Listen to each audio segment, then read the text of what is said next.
Paramashivoham Om Nityananda Paramashivoham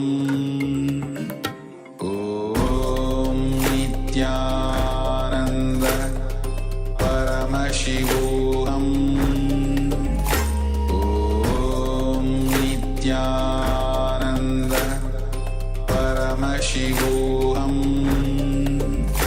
Om Nityananda Paramashivoham Om Nityananda Paramashivoham Om Nityananda Paramashivoham Om Nityananda Paramashivoham Om Nityananda Paramashivoham Om Nityananda Paramashivoham Om Nityananda Paramashivoham Om Nityananda Paramashivoham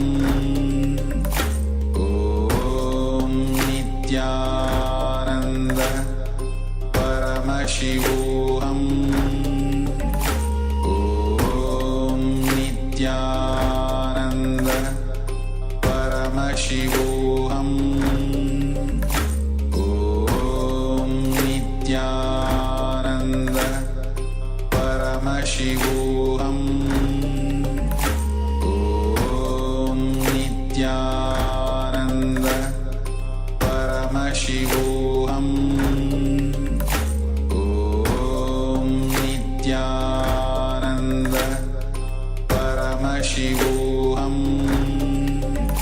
Om Nityananda Paramashivoham Om Nityanandam, Nityananda. welcome to all the Paramashivoham participants and all the viewers on social media. We welcome all of you back to the session after this beautiful Nityananda Yoga. Hope all of you are having breakthroughs and experiencing the next levels of the yoga. Now let's also have a breakthrough in the power manifestation. And we are going to be manifesting the power of third eye reading, the next level today.